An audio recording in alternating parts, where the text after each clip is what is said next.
குஜராத்தில் ஏற்பட்டிருக்கக்கூடிய இந்த விமான விபத்து இன்றைய தேதியில் உலகை உலுக்கி இருக்கக்கூடிய ஒரு நிகழ்வு. இந்திய விமானத்துறை வரலாற்றிலேயே மிகப்பெரிய ஒரு விபத்தாக, மிக அதிக உயிரிழப்பை கொண்ட ஒரு விபத்தாக இது மாறியிருக்கிறது. பொதுமக்கள் உட்பட பலரையும் இந்த விபத்து காவு வாங்கியிருக்கிறது. விமானத்தில் பயணித்தவர்களில் ஒரே ஒருவர் மட்டும்தான் உயிரோடு இருக்கிறார் அப்படின்ற தகவல் கிடைக்கப்பெறுவது.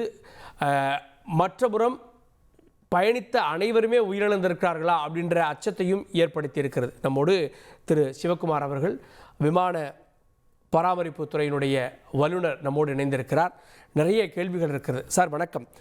இந்த விபத்தினுடைய காட்சிகளை பார்த்ததுமே டேக் ஆஃப் ஆகி ஒரு 3-4 நிமிடத்திற்குள்ளாகவே அது அப்படியே டவுன் வந்துடுது. இதை நீங்கள் எப்படி பார்க்குறீங்கன்னா, ஒரு விமானம் மேலே எழும்ப முயற்சி செய்கிறது, ஒரு சின்ன புள்ளியில் திரும்ப அது கீழ் நோக்கி சரிகிறது. என்ன காரணமாக நினைக்கிறீங்க? அதாவது director general of civil aviation வந்து இந்த ஏர்கிராஃப்டில் இன்ஜினில் பறவைகள் மோதினதாக ஒரு தகவல் பதிவிட்டிருக்காங்க. ஆனால் இந்த விபத்தை பொறுத்தளவு இந்த விமானத்தினால அதிக விசை கொண்டு மேலே எழும்ப முடியல. என்ன காரணம்னா வெயிட். இந்த வெயிட், இந்த பேசிக் ஒரு ஏர்கிராஃப்டை பொறுத்தளவு பொதுவாக வந்து இந்த சம்மர் டெம்பரேச்சர் வந்து அதிகமாக இருக்கும் நம்மளுக்கு. இதில் காற்றில் ஈரப்பதம் கம்மியாக இருக்கும். ஸோ விமானத்துடைய அதிகபட்ச வெயிட்டை வந்து இதில் வந்து பேசஞ்சரோடைய கெப்பாசிட்டி 278ன்னு சொல்லியும் அதில் பயணித்த நபர்கள் 242, 246 பேருன்னு பதிவிட்டிருக்காங்க. பட் ஒட்டுமொத்த விமானத்தோடைய empty weight, passenger weight, cargo weight, package weight, fuel weight, இதையெல்லாம் ஃபுட்டு, அந்த விமானம் வந்து அகமதாபாத்லேருந்து லண்டன் போகிறதுனால அந்த கேட்ரிங் எல்லா வெயிட்டையும் நீங்கள் கால்குலேட் பண்ணனா, நார்மலாக கவர்மெண்ட் ஏர்லைன்ஸை பொறுத்தளவு அவங்க வந்து ஒரு 100% அப்படின்னா ஒரு 90%, 95% தான் எக்ஸ்டெண்ட் பண்ணுவாங்க. பட் பிரைவேட் ஏர்லைன்ஸை பொறுத்தளவு டி டு கமர்ஷியல் காரணங்களால் அவங்க 100% அந்த அதிகபட்ச எடை என்னவோ அதை வந்து கண்டிப்பாக எடுப்பாங்க.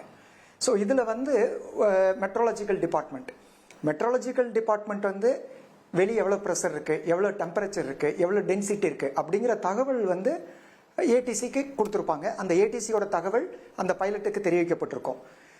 இந்த தகவல்கள் இதில் யாராவது ஒன்று நம்பர் மாறினா கூட அது விபத்து நடக்கிறதுக்கு ஒரு காரணமாக அமையும்.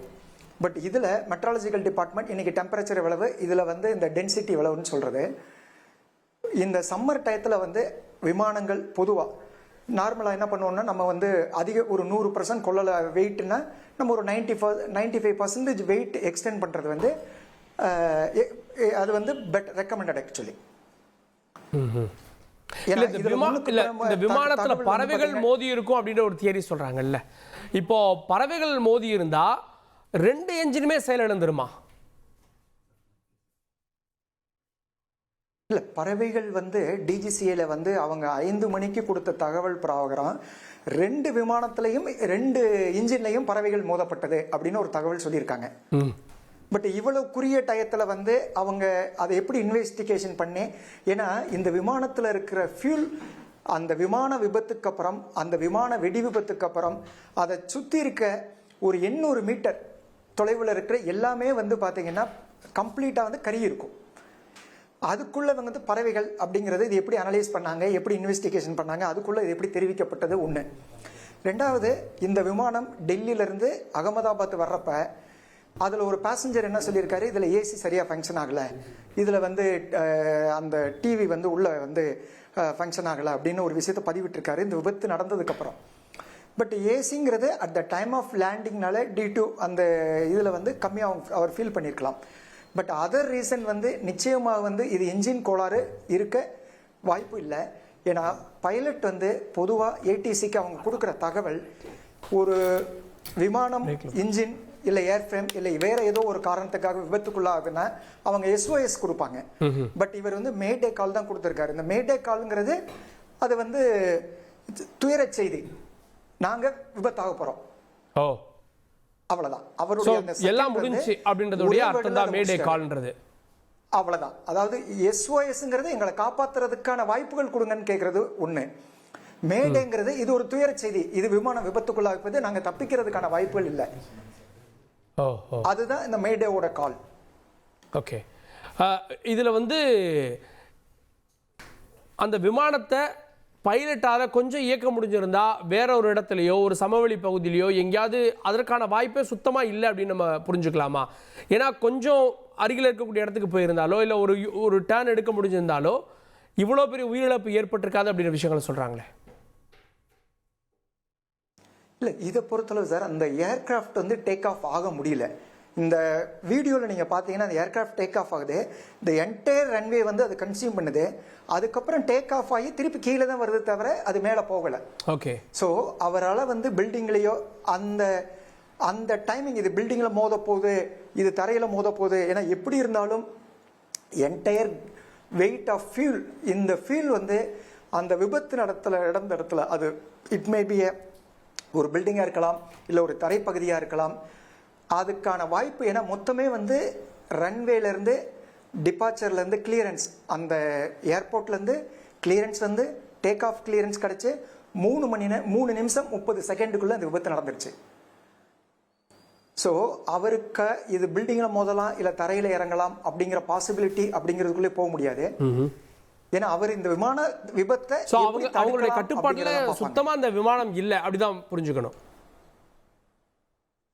200% அவருடைய கட்டுப்பாட்டுக்குள்ள. அதனால அவர் இஸ் கிவன் SOS கொடுக்காம மேடே கால் கொடுத்துட்டாரு, உங்களுக்கு துயர செய்தி, we are getting accident, அவ்வளோதான்.